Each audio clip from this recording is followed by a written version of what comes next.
Quando as medidas protetivas se tornam instrumento de perseguição.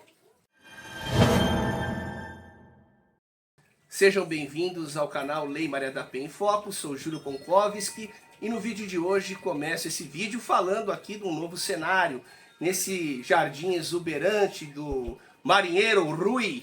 Meu pai, o jardim dele é o mais bonito de Caraguá, não tenham dúvida.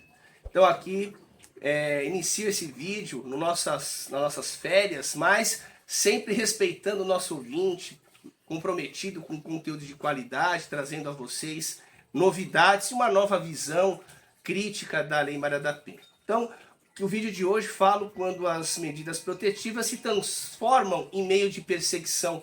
Você que às vezes tem medidas protetivas, conhece um parente, um amigo, e de fato que tem contra si medidas protetivas, e muitas vezes a medida protetiva foi deferida de uma forma injusta, sem a pessoa ter feito nada. E na verdade percebeu-se que essas restrições foram solicitadas pela mulher por uma forma de vingança, de revanchismo, e que as medidas protetivas de fato desviaram a sua finalidade principal, porque as medidas protetivas foram alvo aí de revanchismos e demais vinganças por parte da mulher, perfeito? Então, pessoal, o vídeo de hoje trago essa questão que não é tratada na jurisprudência, não é tratada na doutrina. A doutrina ela cumpre o seu papel de falar aquilo o que todo mundo já sabe, né? Nosso papel aqui é ser mais crítico, mais realista, né? Não viver no mundo da Alice no País das Maravilhas, onde se fala muito e se vive pouco, né? Nosso objetivo aqui no nosso canal é trazer a realidade nua e crua, como ela deve ser. Perfeito? Então nós sabemos que as medidas protetivas são instrumento de salvaguarda, de proteção à mulher vítima de violência doméstica. E a medida protetiva, para ser deferida, ela tem que ter apoio nos requisitos de cautelaridade. Quais são? O fumus boni iuris e o periculo in mora. Traduzindo no nosso português mais coloquial, é o risco e a necessidade do deferimento da medida protetiva. Tendo esses dois requisitos, as medidas protetivas são realmente necessárias. Mas, como sabemos, tudo que é fácil de ser obtido gera o abuso, né? Então, muitas vezes, a vítima, por questões de vingança, de revanche, acaba se valendo das medidas protetivas para perseguir o seu ex, para perseguir o homem. Não estou dizendo aqui que são em todos os casos, né? Mas em alguns casos, que não são poucos, as medidas protetivas têm sido utilizadas de forma indevida, criminosa muitas vezes, e aqui é importante ser dito isso, né? Então, hoje nós temos uma realidade que as medidas protetivas são instrumento de salvaguarda, mas por outro lado, em algumas situações têm sido utilizadas como forma de revanchismo, perfeito? E um dos motivos para isso, nós identificamos alguns, não esgotamos a lista de motivos, mas me parece que os principais é justamente a culpa da própria lei de poder conceder facilmente o pedido de medidas protetivas. Tudo que é fácil de ser obtido é fácil de ser abusado. Então por quê? Porque não existe um filtro muito bem estabelecido para reprimir esses atos. Segundo ponto, a legislação ela é muito leniente com relação às falsas denúncias. Uma vez que se a vítima, a mulher, comete um crime se valendo abusivamente das medidas protetivas, nada acontece com ela.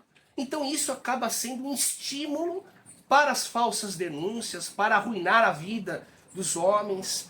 E nós temos que fazer uma correção dessa lei para que não seja algo que a gente permita que a violência seja transversal, que eu tratei no outro vídeo, para que o homem não seja a vítima. Nós não estamos aqui buscando culpados. Lógico que em casos de violência é necessário que o homem seja punido, mas e quando a mulher se vale indevidamente da Lei Maria da Penha, o que acontece? Nada na prática. Nada. E quando o homem geralmente quer levar isso adiante, ele encontra barreiras que são muitas vezes intransponíveis nos órgãos de persecução penal. Quando vai à delegacia registrar uma ocorrência, muitas vezes é difícil de registrar a ocorrência. Mas quando a mulher precisa pedir medidas protetivas, uma ligação no smartphone, facilmente ela consegue as medidas. Essa facilidade, sem uma análise responsável, vem aumentando o número de denúncias falsas, o número de medidas protetivas fabricadas, e nós temos que ter uma análise para que essa situação, esse estado de coisas, não se perpetue, não se perenize. Não podemos achar normalidade nisso.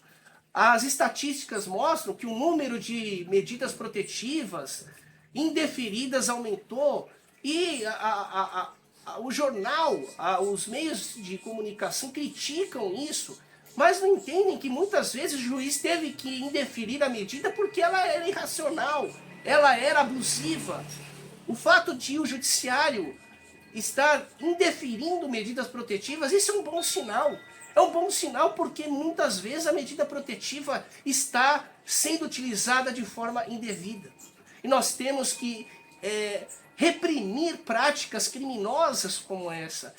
Me parece que a legislação é muito leniente, ela precisa trazer uma consequência enérgica para a mulher que se vale indevidamente das protetivas. Deve estabelecer ali, perdeu a oportunidade do legislador de tanta reforma que fez. A Lei Maria da Penha parece uma coxa de retalhos.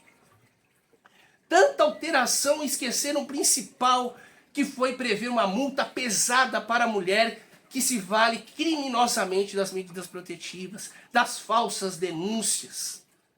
Nós temos que criar barreiras mais inteligentes e honestas que impeçam o uso inadequado e desviante das medidas protetivas. Então, se você está atravessando esse problema, ou conhece alguém que esteja atravessando, vivenciando falsas acusações, vocês podem contar com o grupo KWS, que é o maior escritório do Brasil na defesa do homem na Lei Maria da Penha. Somos o escritório com mais capilaridade, que atuamos em todo o Brasil em 24 horas.